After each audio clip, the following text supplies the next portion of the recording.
네, 하는 말씀 같이 보겠습니다. 예레미야애가 3장 1절에서 오늘 66절을 일단은 다 하는 걸로 하겠습니다. 그래서 총 5주로 예레미야애가를 마무리하도록 그렇게 하겠습니다.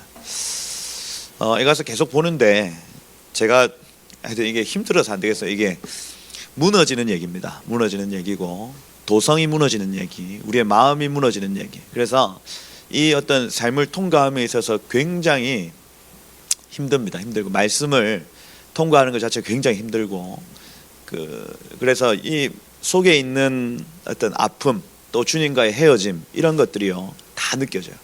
다 느껴져서 오래 끌면 안 되겠다. 제 마음에 너무너무 아프다. 이런 감동이 있어서 오늘 3장은 66구절로 되어 있다고 말씀을 드렸죠. 왜 그렇습니까? 알파벳 이합체시인데 히브리 알파벳이 총 22개거든요. 23개라고 얘기하고 22개라고 얘기를 하는데 그 쉰이라는 단어가 반복돼서 그렇습니다. 그래서 22개의 구절이 1장, 2장, 4장은 이렇게 한 절로 되어 있고 3장 같은 경우에는 3절로 되어 있다. A 3절, B 3절, C 3절 이렇게 해서 총 66구절로 되어 있다. 그래서 이 장이 굉장히 길어졌다. 이렇게 보셔야 하겠다 하는 겁니다. 알파벳 이합체시의 이유가 있다 말씀을 드렸죠. 그 시편에서도 그렇고 알파벳으로 이렇게 순서를 맞춰서 시를 적어 놓은 이유는 신랑 대신 예수님을 나타내든지 신부된 교회를 나타내든지 굉장히 그 중요한 어떤 그 계시들을 나타낼 때 정교하게 이렇게 기록한 것이다. 그래서 시편 119편 여러 구절들이 있는데 특별히 시편 119편이 굉장히 유명한 알파벳 이합체 시입니다. 요 주의 말씀은 내 발의 등이요 내 길의 빛이다라는 어떤 그 말씀장이라고 하는. 그래서 말씀이신 그리스도를 나타내는 어떤 굉장히 중요한 장이다. 예레미야 애가는 알파벳 이합체 시 전체가 알파벳 이합체 시인데 신부된 교회를 나타내는 것이고 신부된 교회가 자신의 그 신부의 단장을 하지 못했을 때에 당하는 어려움을 나타내는 것이다. 이렇게 이해를 하시면 되겠다. 66구절 다 읽어보지는 못하고 우리 3장 1절부터 18절까지 1년입니다. 1년. 그래서 요 1년에서는 현재 상황을 나타내고 있어요. 현재 상황. 주님 내 살과 가죽을 쇠하게 하시며 내 뼈들을 꺾으셨습니다. 이런 표현들 있지 않습니까? 3절 4절에 그리고 15절 이런 데도 봐도 나를 쓴 것들로 배불리시고 쑥으로 취하게 하셨으며 그죠? 18절에 스스로 나의 힘과 여호와께 대한 내 소망이 끊어졌습니다 하고 현재 상황을 이렇게 묘사하고 있습니다. 그리고 19절부터 여기 39절까지가 첫 번째 나오는 기도예요. 기도. 그래서 이 부분을 한번 같이 읽어보도록 하겠습니다. 첫 번째 나온 39절까지 19절부터 같이 한 목소리로 한번 읽어보도록 하겠습니다. 내 고초와 시작. 내 고초와 재난 곧 쑥과 담즙을 기억하소서. 내 마음이 그것을 기억하고 내가 낙심이 되오나 이것을 내가 내 마음에 담아두었으니 그것이 오히려 나의 소망이 되었사옴은 여호와의 인자와 긍휼이 무궁하심으로 우리가 진멸되지 아니함이니이다. 이것들이 아침마다 새로우니 주의 성실하심이 크시도소이다. 내 심령에 이르기를 여호와는 나의 기업이시니 그러므로 내가 그를 바라리라 하도다. 기다리는 자들에게나 구하는 영혼들에게 여호와는 선하시도다. 사람이 여호와의 구원을 바라고 잠잠히 기다림이 좋도다. 사람은 젊었을 때에 멍에를 매는 것이 좋으니 혼자 앉아서 잠잠할 것은 주께서 그것을 그에게 메우셨습니다. 그대의 입을 땅에 티끌에 댈지어다. 혹시 소망이 있을지로다. 자기를 치는 자에게 뺨을 돌려대어 치욕으로 배불지어다. 이는 주께서 영원하도록 버리지 아니하실 것임이며 그가 비록 근심하게 하시나 그의 풍부한 인자하심에 따라 긍휼히 여기실 것임이라. 주께서 인생으로 고생하게 하시며 근심하게 하심은 본심이 아니시로다. 세상에 있는 모든 갇힌 자들을 발로 밟는 것과 지존자의 얼굴 앞에서 사람의 재판을 굽게 하는 것과 사람의 송사를 억울하게 하는 것은 다 주께서 기쁘게 보시는 것이 아니로다. 주의 명령이 아니면 누가 이것을 능히 말하여 이루게 할 수 있으랴. 화와 복이 시존자의 입에서부터 아니하느냐. 살아있는 사람은 자기 죄들 때문에 벌을 받나니 어찌 원망하랴. 이렇게 되어 있습니다. 그래서 이게 이제 대표적인 기도입니다. 그러고 이 40절에 우리가 스스로 우리의 행위들을 조사하고 여호와께로 돌아가자 이렇게 되어 있습니다. 그래서 이게 이제 그 에레미야가 3장 40절이 어떤 중심절이라 할 수가 있죠. 하나님이 우리를 이렇게 황폐하게 하셨는데 혹시나 우리가 주님께로 돌이키면 하나님이 우리를 회복시킬 것이다 하고 말하고 있는 거예요. 그리고 요 40절부터 54절까지 이제 다시 현재 상황에 대해서 이렇게 읊고 있습니다. 하나님이 44절에 보면 구름으로 자신을 가리사 기도가 상달되지 못하게 하셨다. 기도가 상달되지 못하는 어떤 결과. 45절에 보면 우리를 문나라 가운데서 쓰레기와 폐물로 삼으셨도다. 그래서 온 세상 열방 가운데 폐물 취급, 이 원어로 하면 중고 거래가 안 된다. 뭐 이런 표현이 있습니다. 그러니 내가 다시 이렇게 팔려고 해도 가치가 없는 상태로 만들었다. 이 신랑을 잃어버린 신부의 상태가 이러하다는 거예요. 이러하다. 그런 어떤 현재 상황을 다시 54절까지 이렇게 쭉 풀이해 놓고 있고, 다시 55절부터 66절까지가 또 나타나는 기도 내지는 원수에게 복수를 요청하는 기도입니다. 그래서 전체 구조가 현재 상황을 설명하고 기도하고 또 현재 상황을 설명하고 기도한다. 그래서 이 기도의 중심에 보면 우리의 죄 때문이다, 원수 때문이다, 이렇게 구조를 짜놓았습니다. 여러분, 그래서 우리가 넘어지는 것은요, 저희 담임 목사님 항상 말씀하시죠. 우리의 죄 50%, 원수의 유혹 50%. 그죠?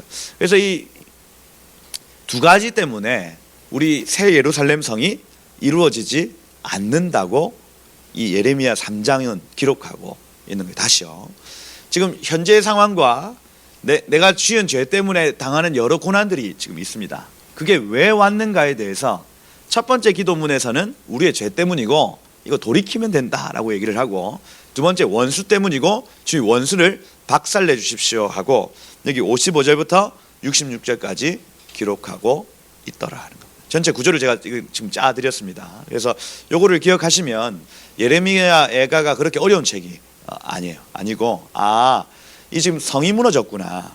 이 성은 제가 아까 기도 제목 나눌 때 말씀드린 아담과 아담아, 땅과 우리의 마음은 동일한 상태입니다. 여러분, 우리 인생을 아담이라고 표현합니다. 아담.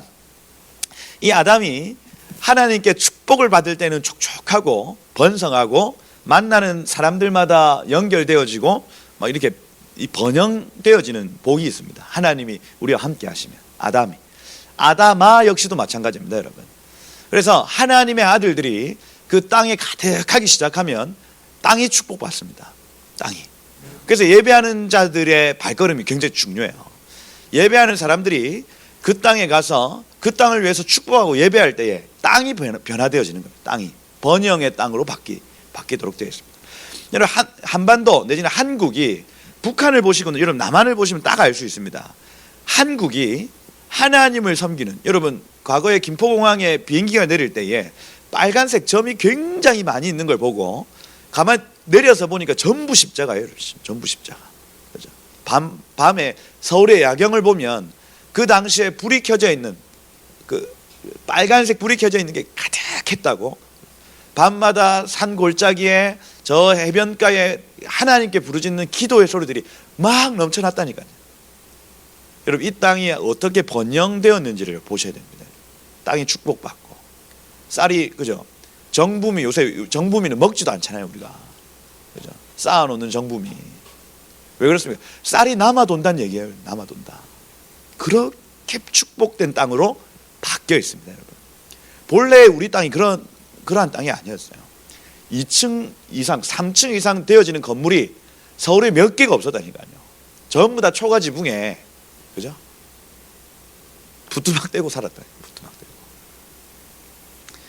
하나님을 섬기며 하나님을 예배하는 사람들이 이 땅에 가득 채워지니까 땅이 번영하고 번성하는 겁니다. 새 예루살렘 성이 번영하고 번성하는 것처럼. 북한 땅 보세요, 여러분.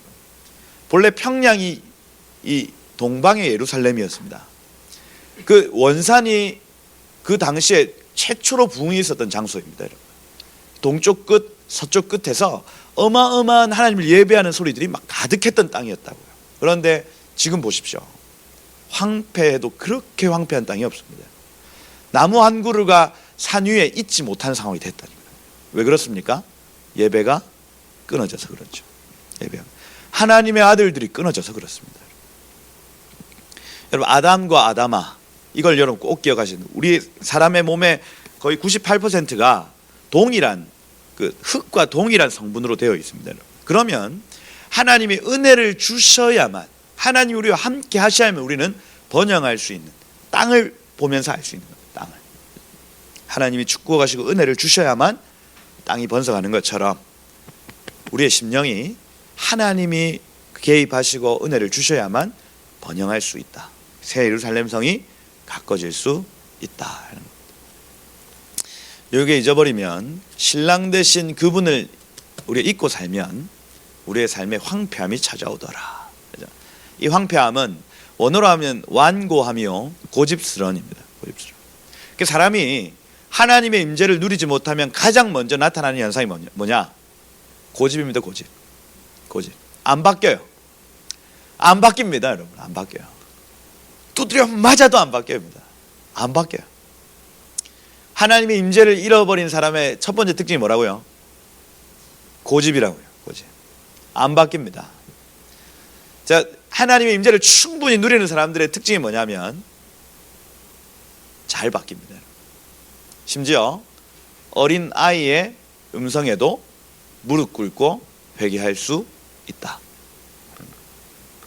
회개가 쉬워요.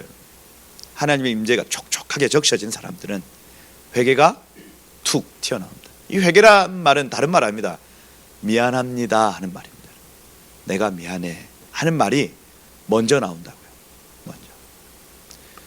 그런데 하나님의 임재가 저 멀리, 신랑의 임재가 떠나가 있는 사람들의 특징이 뭐냐면 미안하단 말이 먼저 나오지 않습니다. 제가 지금 굉장히 쉽게 표현하려고 지금 여러분들에게 이렇게 말씀을 드리고 있는, 미안해요 라는 말이 어렵다니까요. 어려워요. 누가요? 하나님의 임재가 멀어진 사람이요. 여러분 한번 연습을, 미안합니다. 그죠? 내가 미안해. 요게 쉬워야 됩니다. 쉬워야 돼요. 그냥 툭 튀어나와야 됩니다. 내가 잘못했어. 내가 미안해. 하나님, 제가 잘못했어요. 제가 정말 죄송해요. 하고 툭 튀어나와야 됩니다. 여러분, 이 에가서 3장에 보면 완고함이라는 단어 굉장히 많이 나와요. 고집스럽다, 꽉 붙들고 있다. 여러분, 인생이 막 뭔가 대단한 일이 일어날 것 같고 그렇지만 아닙니다. 여러분. 우리가 꽉 진다고 쥐어지는 인생이 아니에요. 하나님이 원하시는 뜻이 무엇인지 딱 보면 여러분 손을 놓으셔도 됩니다. 괜찮아요. 막 큰일 아니에요. 여러분 잡고 있는다고 막 무슨 열방에 대단한 일이 일어날 것 같고 아닙니다. 여러분. 우리가 불끈 쥐고 있는 이것 놓으시면 하나님이 하십니다. 여러분. 하세요. 그렇죠? 제가 늘 이제 어린 애들 그거 목사님 줘 이렇게 안 주잖아요. 그 안에 있는 게 뭔지 궁금해서 제가 계속 달라 하는데 안 줘요. 근데 손가락 펴보면 뭡니까 이게? 100원짜리 하나죠. 저한테는 지금 5만 원 10만 원 있는데 그거 목사님 줘 하면 안 주잖아요. 그 대단한 것처럼 보여도 그게 뭐라고요? 100원짜리 하나라고요. 여러분. 우리가 하나님 앞에 다 그런 인생들입니다. 불끈 쥐고 주님 이거 절대로 안 돼요. 줄 수 없어요. 그죠? 하나님 모든 걸 가지고 계신 하나님이 잠시 내놔봐. 그죠? 그 하나님 쓰려고 그러는 겁니까? 그 사랑해서 장난치는 거 아니에요, 여러분. 그죠? 하나님 우리가 교제하실 때 그거 내놔봐 하시거든요. 근데 우리가 못 드린다니까요. 펴보면 뭐라고요? 100원짜리 하나라고요, 여러분. 인생 별것 없습니다. 우리 100원짜리 하나 가지고 우리가 쓰면 뽑기 하나 하겠죠. 하나님이 쓰시면 그거 어떻게 쓰실지 모릅니다. 여러분, 하나님의 임재를 누리지 못하는 사람 첫 번째 특징이 무엇이다? 고집이다. 고집이다. 고집. 뭐 고집하면 강고집 아닙니까? 그죠? 강고집이거든요. 강고집. 근데 저는 어렸을 때부터 제 주변에 저희 누님이 굉장한 고집이기 때문에 저는 약간 순화된 고집입니다. 많이 꺾인 고집. 그래서 제가 아무리 고집을 부려도 저희 아버지 고집 못 꺾고 저희 누님의 고집을 못 꺾기 때문에 저는 이미 내려놓음이 굉장히 빨리 진행된 사람입니다. 그래서 저는 굉장히 빨리 바뀝니다. 사람이 바로 무릎을 꿇을 수 있고, 네, 그래요. 근데 제 마음 가운데도 여전히 변하지 않는 어떤, 제가 하나님 앞에 고집 부리는 때가 분명히 있습니다. 분명히 있고, 강고집 어디 안 가더라니까요. 근데 이러한 말씀들이요, 제 신부, 제 모든 그 심장을 찌릅니다. 제 마음에. 하나님 앞에 고집 부렸던 여러 가지 일들을 생각나게 하시고는 하나님 내 마음의 완고함을 보게 하시는 겁니다. 제 마음이요. 고집을 버려야 되겠다. 제가 계속해서 말씀을 묵상하는 가운데 제 마음 가운데 하나님 하신 말씀입니다. 고집을 버려야 된다. 하나님의 임재가 떠난 사람의 첫 번째 특징이 무엇이냐? 완고함이다. 고집이다. 목이 꺾이지 않는다. 하나님 앞에 고개 숙이지 않는다는 겁니다. 빠른 회개가 여러분의 복입니다. 할렐루야. 그래서 하나님이 어떤 작은 음성이라도 좀 말씀을 주실 때에 저는 이제 막 그 사무실에 있는 물품들, 어제 막 하나님 어떤 죄를 주님 회개할까요? 제 마음, 주님 제 삶에 지금 왜 이런 고통이 지금 찾아옵니까? 이렇게 막 기도할 때에 하나님 사무실에 있는 물품을 이제 집에 들고 가고 이런 부분들 하나하나 말씀을 하시고는 그걸 돈으로 환산해서 헌금함에 다시 넣어라 말씀을 주셨어요. 그래서 그래, 사무실 물품이 내 물품이 아닌데 이거 다 헌금으로 산 건데 집으로 들고 간 모든 것 다 기록을 하고, 그리고 아까 다 정리를 했습니다. 해가지고 헌금함에 넣고 그런 작은 어떤 부분들까지도 하나님이 말씀하신다니까요. 말씀하세요. 아니 저 사람 저렇게 하잖아요. 주님께 그렇게 제가 고집을 부리더라니까요. 그는 그고 너는 너다. 이렇게 말씀하세요. 그 사람은 그렇게 하는 거 상관없어. 난 지금 너에게 요구하는 거야. 말씀을 하시는 겁니다. 자, 거기서 고집 부리면 됩니까? 안 됩니까? 안 되죠. 그 돈 몇 푼 안 되는 것 가지고 주님하고 싸울 이유가 없어요. 그냥 툭 던져 놓으면 됩니다. 그래서 고집 부리면 안 되겠다. 하나님 앞에, 사람 앞에 고집 부리지 말고 정말 작은 음성, 작은 어떤 소리라도 귀 기울여 듣고 순복해야 되겠다. 이런 마음들. 이 66절 쭉 읽는데 제 마음에 계속 하나님이 말씀을 주시더라 하는 겁니다. 여러분, 부드러운 살과 같은 연한 마음 되시길 축복합니다. 여러분의 그 마음 안에 예루살렘이 세워지는 방법이에요. 3장 1절에 보시면은 여호와의 분노의 매로 말미암아 이 쉐베트라는 단어. 그래서 주님의 지팡이와 막대기 할 때 그 막대기입니다. 그래서 목자의 지팡이와 막대기가 있죠. 지팡이는 뭐냐면 앞이 이렇게 구부러진 양을 탁, 목을 탁 채가지고 바른 길로 인도하는 게 이 지팡이죠. 그죠? 이렇게 된 거. 막대기는 때리는 겁니다, 여러분. 그래서 목으로 계속 했는데도 안 된다. 그럼 막대기, 옆에 있는 막대기를 가지고 턱 때립니다, 여러분. 그럼 여기 이 분노의 막대기로 말미암아죠. 그죠? 매를 드신다는 겁니다. 어린아이를 훈계할 때에 매를 탁 드는 거예요. 그래서 저희 유아라이 뭔가 잘못을 하면 그 전용 매가 있습니다, 여러분. 실리콘으로 된 굉장히 아픈, 맞으면 피멍이 드는 매가 있어요. 유야, 그지? 피멍이 들어봤어요. 그래서 요것만 딱 들어도 우리 유아라인은 벌벌벌벌벌 떱니다. 벌벌 떨어요. 주로 어머니한테 많이 맞죠. 어머니한테 많이 맞고, 아버지는 그 여호와의 날이 있습니다. 쌓아뒀다가 한 번에 그 여태까지 해왔던 모든 일들을 제가 다 지적하고, 너 잘못했지? 하고 때립니다. 그래서 아버지와 어머니의 차이예요, 여러분. 어머니는 즉각 그죠? 징계하시고, 그죠? 아버지는 여호와의 날에 징계하시고. 분노의 매가 있다는 거예요, 분노의 매. 근데 여러분, 시편에서부터 욥기, 잠언, 룻기, 아가서, 그다음 전도서까지 오면서 하나님이 길이 참으셨다는 겁니다. 예루살렘의 딸들, 이 미성숙한 처녀들에게 계속해서 메시지를 보내시고 말씀하셨는데도 불구하고 돌이키지 않았을 때 애가서가 나타나거든요. 그죠? 여호와의 날입니다, 여러분. 분노의 매로 말미암아 고난을 당하는 자가 나다. 지금 예레미야가 얘기하지만, 정확하게 예레미야인지 모르겠지만 제가 읽으면 읽을수록 솔로몬이 썼던 단어들하고 굉장히 유사한 단어들을 쓰기 때문에 이것조차도 솔로몬이 지금 기록하지 않았을까 하고 지금 제가 보고 있습니다. 그런데 그런 주석이 아무데도 없다. 이건 예레미야다라고 그냥 모든 주석이 이렇게 확정해 놨기 때문에 제가 지금 예레미야라고 말씀을 드리는 거지, 제가 아무리 이 원어로 계속 읽어보니까 이거 솔로몬의 가능성이 있다라고, 뭔가, 왜냐하면 같은 단어들을 이렇게 쓰기 때문입니다. 같은 단어들.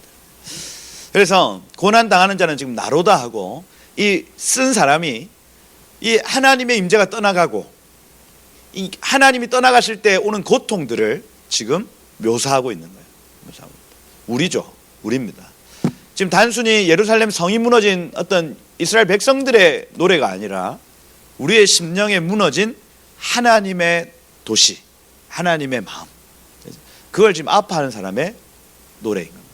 주님이 분노의 매로 말미암아 나를 치셨다, 이렇게 고백하고 있는 겁니다. 나를 이끌어 어둠 가운데 걸어가게 하시고, 호쉐크, 그죠? 이 빛의 반대입니다, 여러분. 빛은 하나님이시고 하나님 반대편으로 걸어가게 하셨다는 겁니다. 그걸 내버려 두셨다는 거죠. 빛 안에 걸어가지 못하게 하셨으며, 빛이신 하나님을 향해서 가지 못하게 만들고 오히려 내버려, 우리를 저 어둠 가운데 가도록 내버려 두셨다.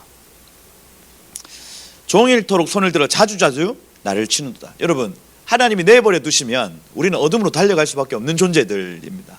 제가 늘 말씀을 드리죠.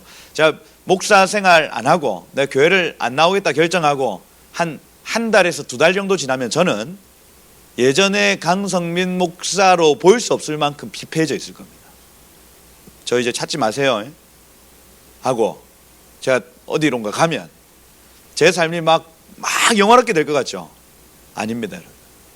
하나님의 임재를 떠난 사람, 빛을 떠난 사람의 그 삶에 반드시 그 어둠의 일들이 침범하도록 되어 있어요. 그래서 회색 상태는 없습니다, 여러분. 빛으로 나아가든지 어둠으로 나아가든지 둘 중에 하나예요. 중간 상태에 그냥 가만히 서 있는 경우가 없다니까요. 그러니 우리가 넘어지고 자빠져도 빛으로 나가야 됩니다. 그죠? 중간 상태가 없다니까요. 빛으로 나아가면서 넘어지면서 계속 이러면서 앞으로 전진하는 겁니다. 이렇게 계속. 그죠? 그런데 이걸 포기하지 않습니까? 이쪽으로 가는 길을 포기하면 쑥 달려갑니다. 이게 그래요. 이게 점진적 성화가 어떻게 일어나냐면, 의인은 7번 넘어지고 8번 일어나서 가는 거거든요. 아이고 주님, 저는 죄인입니다. 나를 회복시켜 주세요. 조금. 주님, 나는 죄인입니다. 회복시켜. 이게 점진적 성화. 이걸 포기하는 순간 우리는 성화로 나아갈 수 없고 유혹과, 그죠? 환난과 어려움으로 직행하는 직행. 포기하지 않으시길 축복해요. 이 성화의 이 발걸음은 여러분 포기하는 순간 끝입니다. 넘어지고 자빠져도 일어나서 빛으로 나아가야 한다. 근데 넘어지고 자빠지는데요, 이걸 포기하면요 쑥 가면서 하나님 계속 치십니다. 이 성부 하나님이 보좌에 앉아 계셔가지고 우리가 죄를 지으면 저주를, 우리가 의를 행하면 복을 주십니다. 이게 지금도 성부 하나님이 하시는 일이죠. 그런데 하나님이 가만 내버려 두시고 보호막을 제거하시면 우리가 계속해서 악으로 향하면 거기에 따른 저주들이 계속 덕지덕지 붙습니다, 여러분. 이게 하나님의 공의예요, 공의. 그죠? 근데 이 중간에 지금 누가 계신다고요? 중간에 가로막고 계신 분이 누구시다? 예수님. 보좌 우편에서 딱 가로막으시는 분이 지금 한 분 계시기 때문에 우리가 지금 막 죄를 지어도 이 예수님을 의지하는 자들은 저주가 우리에게 찾아오지 않습니다. 저주가, 죽음이. 왜요? 예수님이 중보하고 계시니까. 근데 우리가 예수님을 저버리는 순간, 예수님을 잊고 살겠다고 결정하는 순간부터 그 보호막이 해제가 되어지는 거예요. 그러면 하나님 입에서 나오는 모든 이 사망과 저주가 우리에게 쏟아지도록 되어 있는 거예요. 쏟아지도록. 점점 세게. 점점 세게. 뭐 크레센도랍니다. 크레센도. 그러다 가는 거예요. 그러다. 빛으로 나아가야 된다. 어둠 가운데로 들어가면 하나님의 보호막이 제거되어지고 하나님의 이 화와 저주가 그에게 쏟아지게 된다. 4절에 보면 나의 살과 가죽을 쇠하게 하시며 헤어지게 하시며, 그러니까 뭔가 이렇게 염증이 나거나 내지는 상처가 나거나 살과 가죽에 심한 어떤 통증이 있다. 헤어지게 되다. 나의 뼈들을 꺾으셨고, 뼈가 뭐 삭는다 뭐 이런 표현들, 그 다음에 부셔진다, 산산조각 난다, 이런 표현들을 쓰고 있습니다. 몸의 고통이죠. 육체의 아픔입니다, 여러분. 가장 먼저 나타나는 현상, 하나님을 떠난 인생 내지는 신랑을 잃어버린 인생이 나타나는 가장 첫 번째 현상이 몸의 아픔이에요. 몸의 아픔. 고통과 수고를 쌓아 나를 애워쌌으며 이렇게 되어 있습니다. 그래서 이 로시라는 단어인데, 그래서 수고로 내 머리 위를 채웠다라는 개념이에요. 그래서 이 고통이라는 단어가 로시라는 단어인데, 이게 로시는 머리입니다, 머리. 그래서 고통이라고 번역되면 안 되고 머리라고 번역이 돼야 되고, 머리 위에 수고를 쌓아서 나를 애워쌌다 이렇게 표현합니다. 머리 위에. 그래서 더 심한 고통, 더 심한 어떤 수고들이 머리 위로 쌓였다. 나를 어둠 속에 살게 하시기를 죽은 지 오랜 자와 같게 하셨나이다.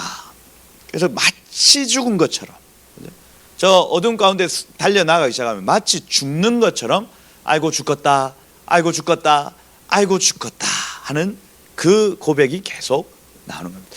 여러분, 계속 살겠다 살겠다 입에서 나오셔야죠. 죽겠다 죽겠다 나오시는 거 이 어둠 속으로 달려가는 겁니다. 죽겠다야, 죽겠다야. 마음의 도성의 상태에 따라 우리의 입의 고백이 달라진다. 7절에 보니까 나를 둘러싸서 나가지 못하게 하시고, 로야차거든요. 그래서 그 길을 가지 못하게 하시고 내 사슬을 무겁게 하시며, 그러니 뭔가 인생의 진로, 인생의 진로가 막힌다는 겁니다. 막힌다. 두 번째 나타나는 현상입니다. 몸이 아파가지고 아무것도 못하고 진짜 죽겠다 이렇게 되는 상황이 첫 번째. 두 번째, 진로가 막히는 거예요. 진로가 둘러싸서 한 발짝도 나가지 못하게 하시고 내 사슬을 무겁게 하셨으며.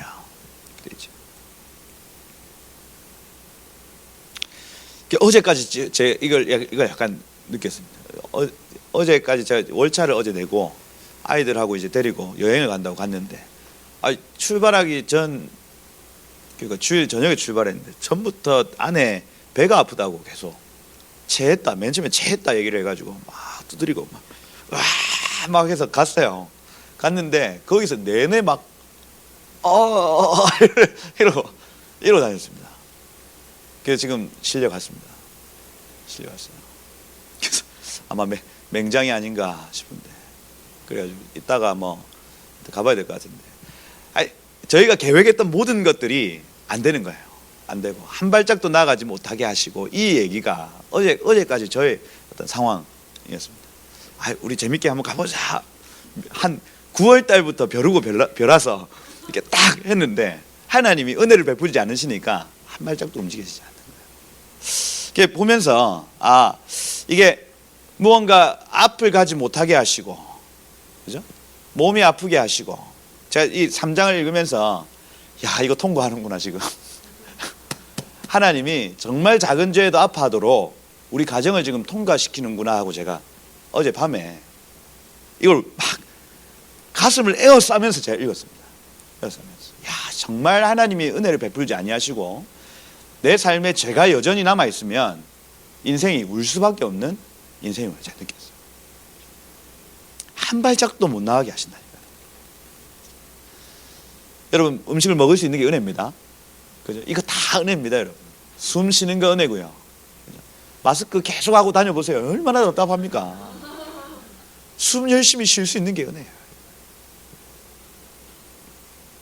막 중국 사람들 옆에 지나다니는데 막 만지기도 그렇고 막 은혜가 걷어지면 그렇다니까요. 여기 8절에 보니까 내가 부르짖어 도움을 구하나 내 기도를 물리치신다. 세 번째 뭐냐면요, 기도가 막힌 아픔입니다. 기도가 막힌다. 주님 날 좀 도와주세요 하는데 안 들으시는 거예요. 안 들으시는 거예요. 육체의 건강이 막혔습니다. 진로가 막혔습니다. 그때 기도하잖아요. 기도가 막히는 거예요. 기가 막히죠. 다듬은 돌을 쌓아 내 길들을 막으시고 내 길들을 굽게 하셨도다. 그 절단된 돌들 앞에 성벽이죠. 성벽을 쌓아서 한 발짝도 못 움직이게 딱 막으시는 겁니다.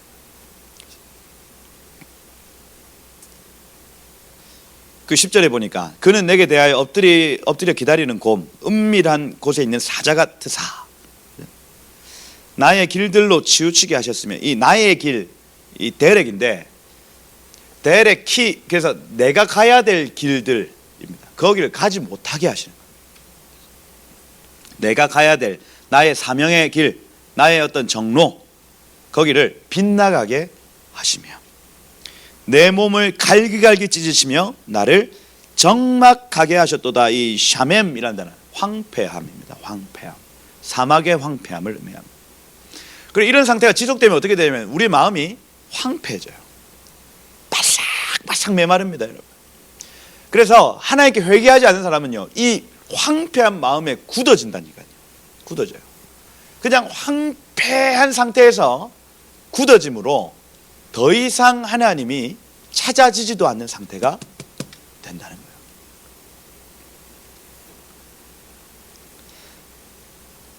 적막하게 하셨도다. 활을 당겨 나를 화살의 관역으로 삼으시며, 그래서 하나님이 활을 쭉 당기셔서 우리를 표적으로 삼으셨다. 그래서 우리를 딱 겨누고 계시고요. 화살통의 화살들로, 이 화살들이라는 단어가 벤입니다. 벤, 아들들. 그래서 여기 이제 시편 127편에 화살, 자식들이 많으면 화살통에 뭐 화살들이 많은 것이다 할 때 그 개념을 지금 여기서 지금 사용하고 있는 거거든요. 그래서 이 화살통의 화살들, 이걸 이제 다음 세대로 번역할 수, 아들들로 번역할 수 있고, 아니면 그냥 공격 정도로 해석할 수가 있다. 사람들입니다, 사람들. 하나님의 아들들로 내 허리를 맞추셨도다. 이 허리라는 단어가 킬야라는 단어인데, 염통, 신장, 뭐 불순물을 이렇게 걸러내는 장기, 뭐 이런 거. 킨야라는 단어. 그래서 마음, 염통을 끊으신다, 뭐 이런 표현들을 할 때 이 킨야라는 단어를 사용하죠. 그래서 어제 하여튼 아까 이제 아내가 이제 병원 가서 이제 맹장염이다 소식이 왔어요. 그래서 아마 12시쯤 수술 들어가야 될 것 같다, 이렇게 했고, 제가 요 본문을 계속 읽으면서 이제 킨야라는 요 단어에 지금 문제가 발생한 거 아닙니까? 그 구멍을 하나 뚫자, 두 개 뚫자, 뭐 지금 이런 얘기를 좀 하고 있는 것 같은데, 구멍이 두 개 뚫렸다. 그죠? 그래서 뭐 하여튼 뭐 마취를 하고 좀 이따 이제 가보면 알겠지만은, 자, 이 말씀 그대로 지금 뭔가 하나님이 염통, 킨야를 이렇게 뚫게 하시는 어떤 부분들이 분명히 있고, 그래서 저 여인의 아픔이 지금 내 아픔이구나. 고로 나의 죄 때문에 저 여인이 지금 고통당하고 있구나 하고, 저 여인이라 하면 저의 아내입니다. 하고 제가 지금 보여지고 있다. 그래서 이 내 허리를 맞추셨구나. 이게 그냥 안 넘어가진다니까. 지금 제가 허리를 맞추셨다. 아, 내가 하나님의 임재를 떠나 살면, 내가 하나님의 작은 음성에도 불순종하고 살면 내 삶이, 몸이 아프고 내 진로가 막히고 나의 기도가 막혀서 내 인생이 슬피 울 수밖에 없는 삶이구나.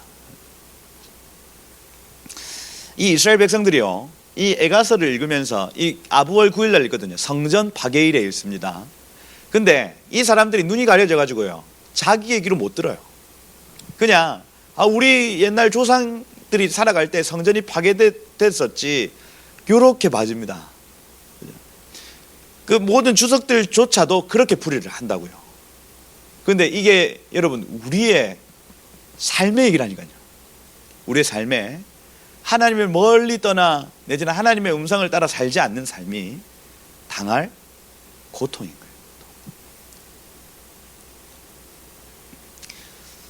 그래서 빨리 에가서를 넘어가고 싶습니다. 잠깐만. 어떤 일이, 또 무슨 일이 있을까 지금 막 이렇게 보고 있는.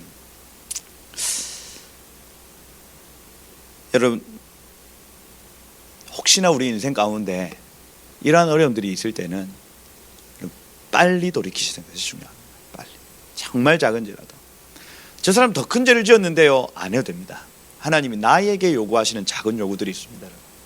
그리고 저 사람에게 요구하시는 작은 요구들이 또 그에게 있어요. 나는 이렇게 하고 저 사람은 저렇게 하고, 하나님 공의로운 분이시면서요, 아닙니다. 하나님 굉장히 인격적인 분이시기 때문에 저 사람에게 찾아가서 말씀하시는 것과 나에게 찾아오셔서 말씀하시는 게 달라요. 5달란트, 2달란트, 1달란트 가진 자에게 하나님 요구가 다 다르세요. 여러분, 작은 죄에도 아파하시기를 축복합니다. 정말 연하고 부드러운 마음들로 여러분의 예루살렘 성을 가꾸어 나가셔야 한다. 그래서 백성에게 조롱거리 되게 하셨다. 술 주정뱅이들이 나에 대해서 노래를 불렀다. 이런 표현들이 14절. 15절에 쓴 것으로 배불리고 쑥으로 취하게 하셨다. 매우 쓰다, 이 표현들을 지금 하고 있는 거고요. 16절에 조약돌로 내 이들을 꺾으시고, 그러니까 밥을 먹었는데 여기 이 자갈이 씹혔다는 거거든요.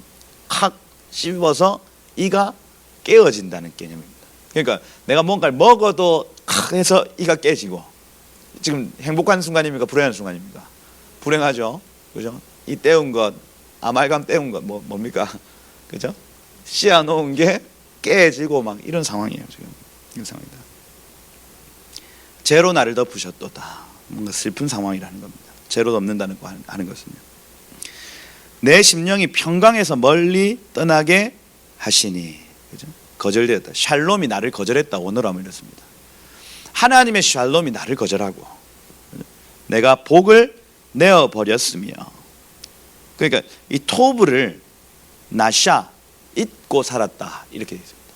하나님의 선하신 토브를 잊고 살았더니 평강이 내 삶에서 떠나갔다는 얘기를 하고 있는 거예요. 그러니 우리 인생이 가장 추구해야 될 게 뭐냐? 토브, 하나님의 선, 하나님의 뜻입니다. 여러분, 우리 전도서에서 계속 봤던 그 토브 말입니다.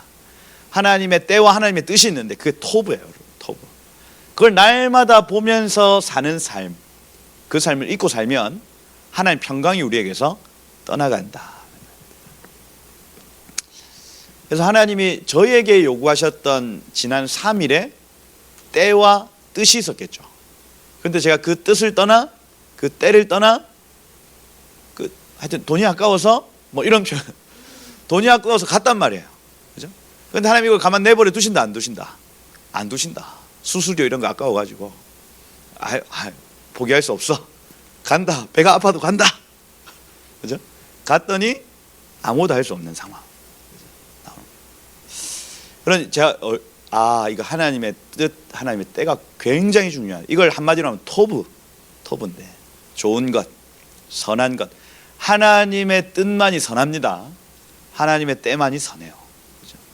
그 뜻을 묻고 그대로 하는 것이 우리에게 평강이 있는 유일한 방법이다. 내가 복을 내어버렸으며 스스로 이르기를 나의 힘과 여호와께 대한 소망이 끊어졌다 하였도다. 그러고 19절에 이제 기도가 나타납니다. 주님 나 지금 고통당하는 거 기억해 주세요 하고 19절에 하고요. 내 마음이 지금 내려갑니다. 내가 지금 좌절되고 낙심합니다. 이것을 내 마음에 담았사오니, 이 원어로 하면요, 내가 내 마음에 담아두었으니라는 단어가 슈브라는 단어입니다. 슈브가 뭐예요? 회개하다. 주님 제가 내 마음으로 돌이킵니다. 이렇게 얘기합니다. 이게 중요한 고백이에요. 내가 지금 이렇게 어려움을 당하고 있는데 이걸 열 수 있는 유일한 열쇠가 뭐냐? 회개의 열쇠예요. 주님 돌이킵니다. 제가 이번 주 주일 설교 때 이제 모든 채무관계 정리할 것, 그죠? 개인적으로 돈을 빌렸는데 안 갚고, 이 정도 금액은 그냥 뭐 안 갚아도 되겠지, 이런 것들 다 정리하라고 말씀을 드리고, 그죠? 왜 그렇습니까? 이게 유일한 이 열쇠는 회개예요. 회개, 정리입니다. 돌이키는 거예요, 여러분. 나의 굳은 마음 돌이키는 겁니다. 그래서 다른 사람의 마음을 아프게 하거나 지금 신경 쓰게 하고 있거나 그 모든 것들을 정리하고 돌이켜야 됩니다. 다 하나님의 마음을 아프게 하거나 신경 쓰게 하는 그 열쇠를 회개로 돌이켜야 된다고요. 돌이켜야. 그래야만 그 문이 열립니다. 재정을 주십시오. 아무리 기도해 보십시오. 안 됩니다. 여러분, 그 개인적 채무관계가 여전히 있는 한 그 사람의 그 어떤 재정적인 영역은 절대로 이루어지지 않습니다. 다른 사람을 돈 때문에 아프게 하고 있거든요.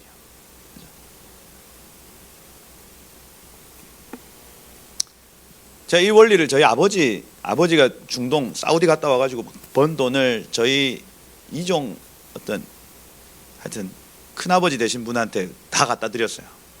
애 둘도 있는데, 그죠? 사업하시는데 투자로 떴는데 2천만 원인가, 그 당시 1980년도 그 갖다 드렸는데 지금까지 갚습니까? 안 갚습니까?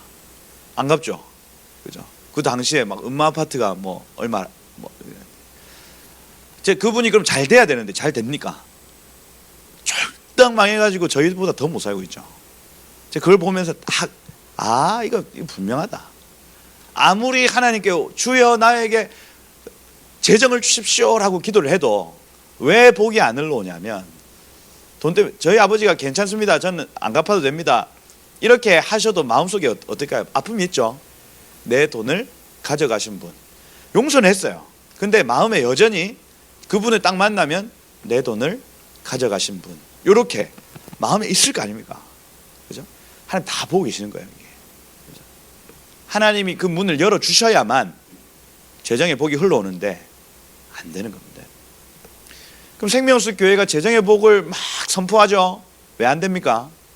개인적인 삶이 돌이켜지지 않는데요. 어떻게 돼요? 어떻게? 작은 부분이라도 정리가 필요하다. 정리가.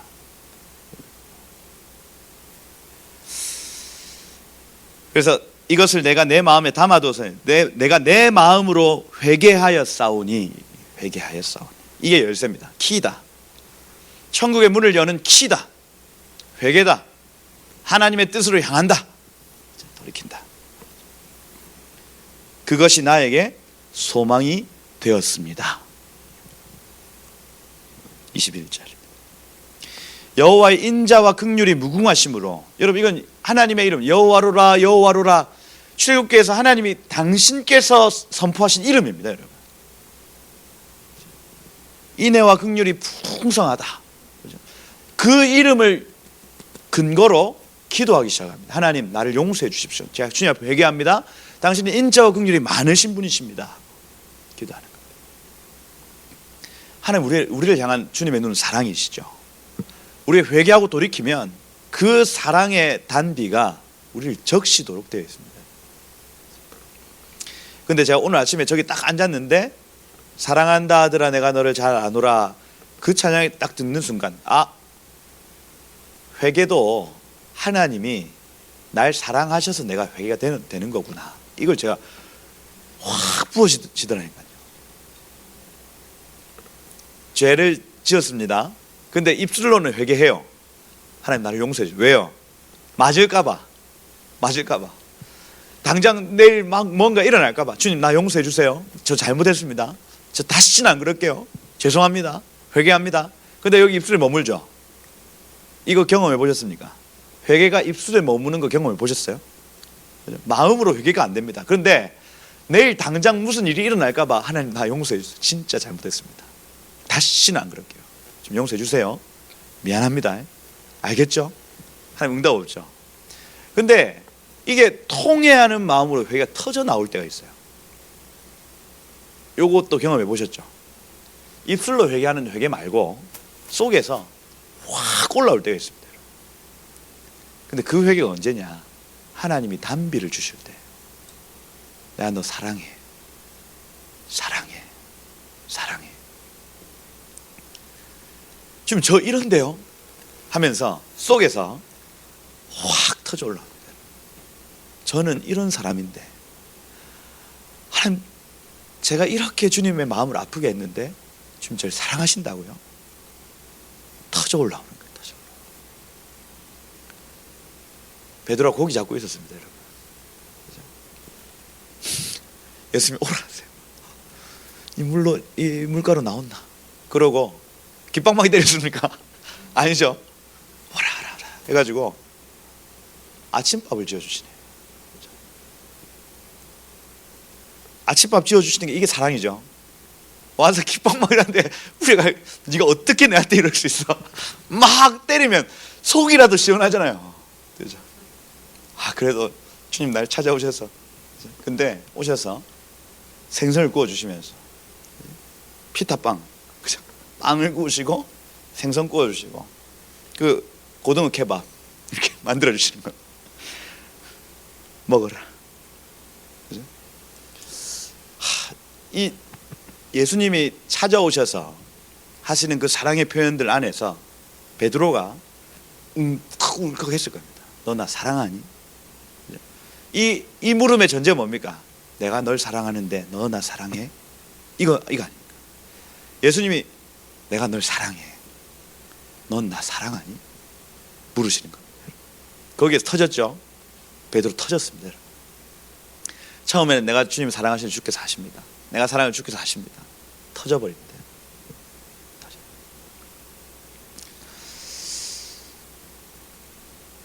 여러분, 하나님 사랑의 하나님이십니다.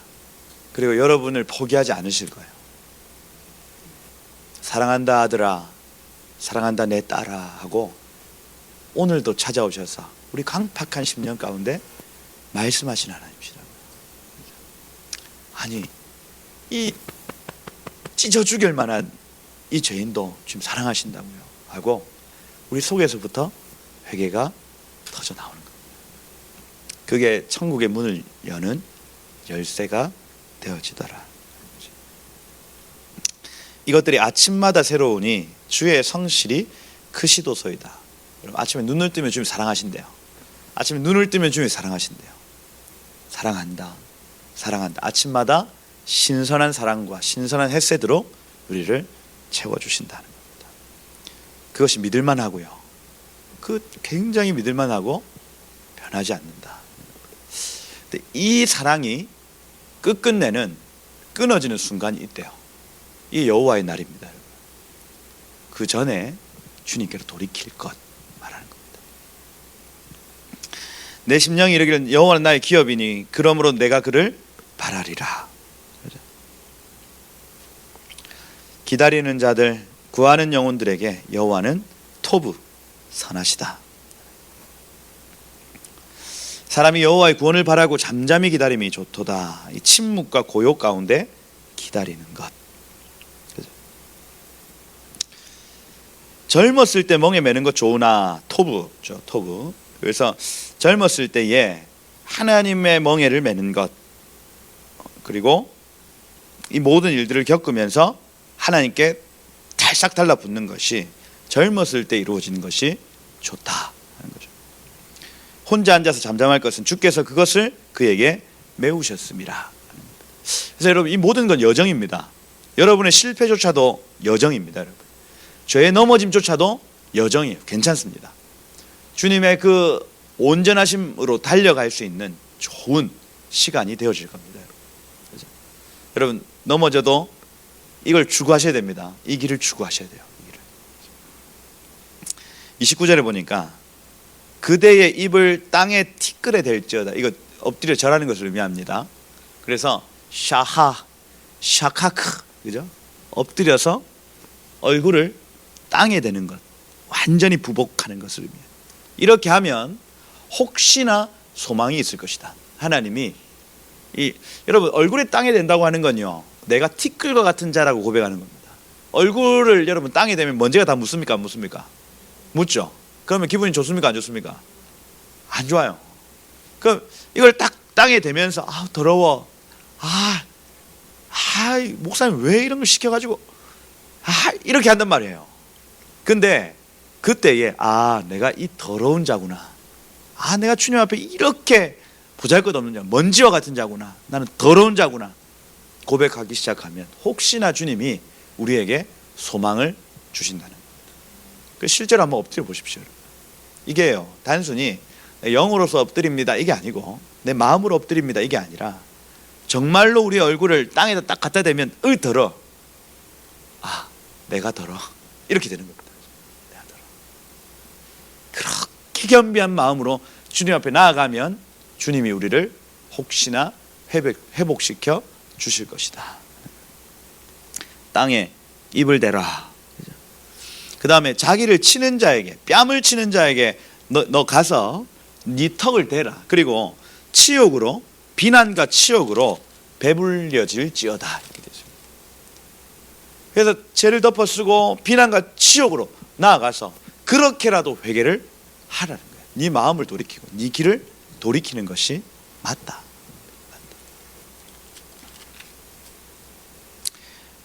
이유가 나오죠. 31절에 주는 영원토록 우리를 버리지 아니하실 것이며 지금 근심하지만 풍부한 인자하심에 따라 긍휼히 여기실 것이기 때문이다. 주께서 인생으로 고생하게 하시고 근심하게 하시면 본심이 아니로다. 왜 그러면 이렇게 왜 고생시키시냐? 세상에 있는 모든 갇힌 자들을 발로 밟는 것, 교만한 거죠. 우리가 세상에 있는 모든 약한 자, 갇힌 자, 이런 사람들을 발로 밟는 이 행위. 그 다음 지존자의 얼굴 앞에서 사람의 재판을 굳게 하는 것. 그러니 의를 행하지 않는 것을 의미합니다.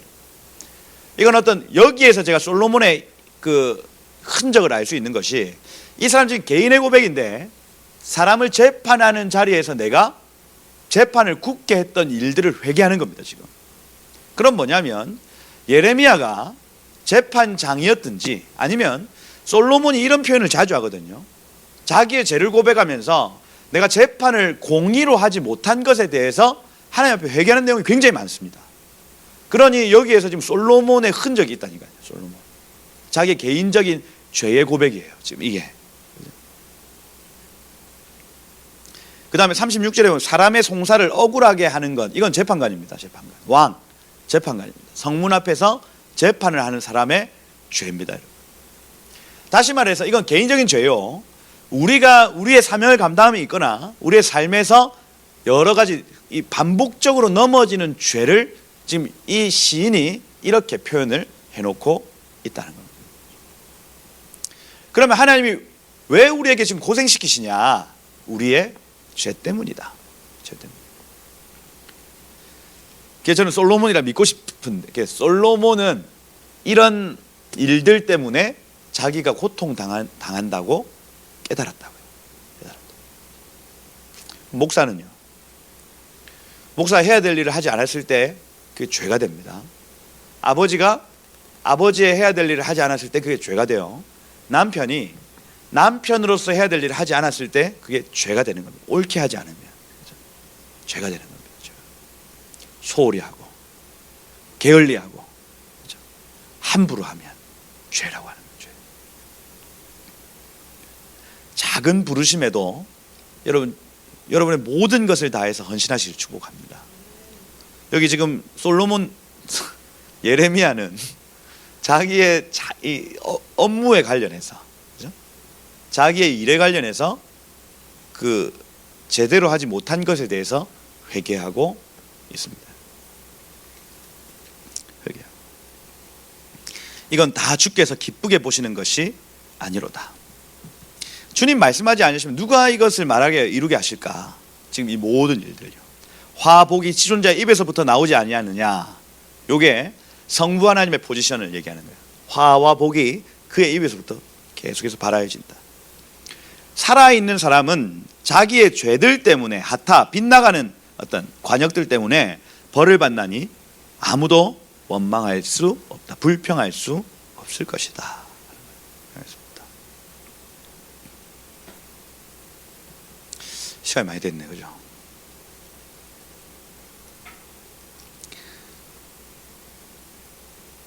하여튼 3장이 그런 내용이다. 3장이 뒤에 거의 반복됩니다. 여기 보시면 44절에 보면요, 구름으로 자신을 가리사 기도가 상달되지 못하게 하시고, 기도가 하나님 앞에 상달되지 못한다.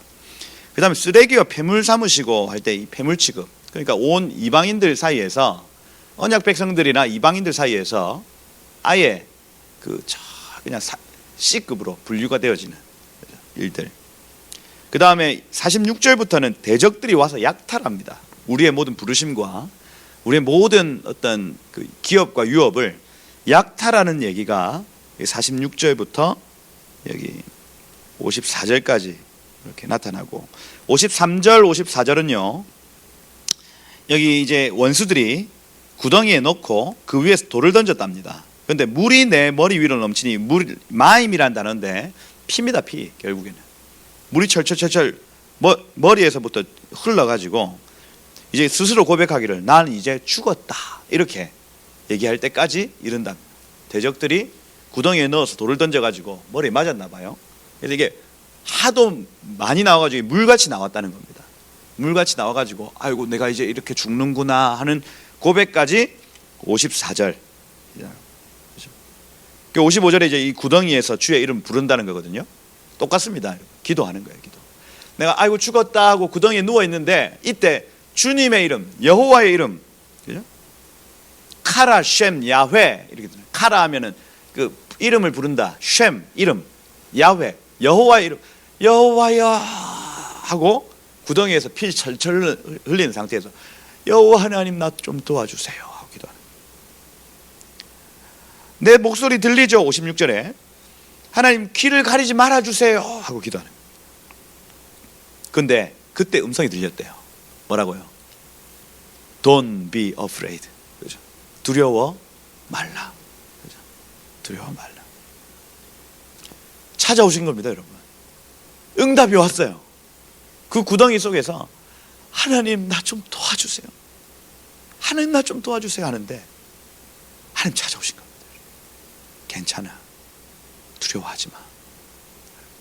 두려워하지 마. 그러니 58절에 주여 내 심령의 원통함을 주님 풀어주셨습니다. 내 생명을 속량하셨습니다. 주님 나를 구원하셨군요. 여기 이 원통함을 풀어주셨다는 얘기가 뭐냐, 무슨 얘기냐면 재밌습니다. 리브인데 리브라는 단어가 2번 사용하면서 리브는 싸움입니다. 싸움, 다툼, 논쟁입니다. 그래서 나의 다툼을 주님이 싸우셨다는 얘기를 합니다. 주님, 내 심령의 다툼을 주님이 싸우셨군요. 이렇게 되어 있습니다. 주님 나를 속량하셨습니다. 자, 여기 내 몸이 지금 완전히 상해서 누워 있는데 이 시인이 표현하기를 내 마음의 다툼이에요. 내 마음에서 심한 다툼이 있었는데 이 다툼을 주님이 이기게 하시고 싸워서 이기셨군요. 이렇게 고백하는 거예요. 여러분 눈에 보이는 환경과 내 몸과 내 모든 상황의 중심의 싸움이 어디 있냐면 혈과 육이 아닙니다. 여러분. 우리의 마음에 있어요. 우리 마음에. 이 싸움에서 지면 지는 거고 이 싸움에서 이기면 이기는 겁니다. 근데 주님이 오셔서 그 싸움을 대신 싸우셨대요. 나를 고엘 속량하셨답니다. 대신 사셨다는 겁니다. 그 이후로부터 이제 이 재판장이 이제 나타났으니까 그 이후로부터 내 원통함을 풀어주십시오 하고 59절부터 66절까지 재판장이 딱 선 겁니다. 아 이제 주님 오셨다 됐다 이제 하고 고엘 변호인이신 그분이 나타나신 거예요. 그러고 나를 유혹하고 이 도성을 무너뜨리려 했던 저 원수를 향해서 주님 이제 참지 마시고 주님 저들을 치시고 뭐 이런 표현들 나오죠. 64절에 보면 그 손이 행한 대로 그들에게 보응하여 주십시오. 거만한 마음을 주십시오. 이 거만한 마음이 완고한 마음입니다. 자, 시인의 마음속에 있었던 완고한 마음을 저들에게 주십시오 하고 기도하는 겁니다. 그들에게 저주를 내리십시오. 그들을 뒤쫓아 주십시오. 그죠? 멸하여 주십시오. 여기 지금 뒤쫓다, 멸하다, 거만한 마음, 저주, 이게요, 아까 제가 막 나눠드리지 않았죠. 앞에서 다 나왔던 단어입니다. 자기의 마음속에, 자기의 삶 가운데 있었던 여러 일들의 그 단어들을 지금 그대로 지금 사용하고 있죠. 저들에게 갚아주십시오 하고. 결국 뭡니까? 내 마음의 도성을 가꾸지 못하게 만들었던 원수예요. 원수. 사단. 원수입니다. 저들에게 그렇게 일하여 주십시오 하고 이 원수에게 복수를 요청하는 장면으로 이 3장을 마치고 있다. 여러분, 부드러운 마음, 그래서 그 부드러운 땅 위에 하나님이 자신의 성전을 세우신다. 이 성전이 잘 가꾸어지지 않으면 이게 회파되어지고 약탈당하고 우리의 사명의 길들이 막혀지고 황폐함이 찾아온다. 요 두 개념, 거룩한 새 예루살렘 성과 황폐해진 이 사막을 여러분 이렇게 같이 보셔야 되는 겁니다. 하나님, 내 마음이 촉촉하게 적셔져서 오늘 저 내리는 비와 같이 내 마음을 단비로 적시셔서 제 마음에 주의 성전 세워주세요 하고 기도하시다가 여러분 그 은혜를 누리시기를 예수님 축복합니다.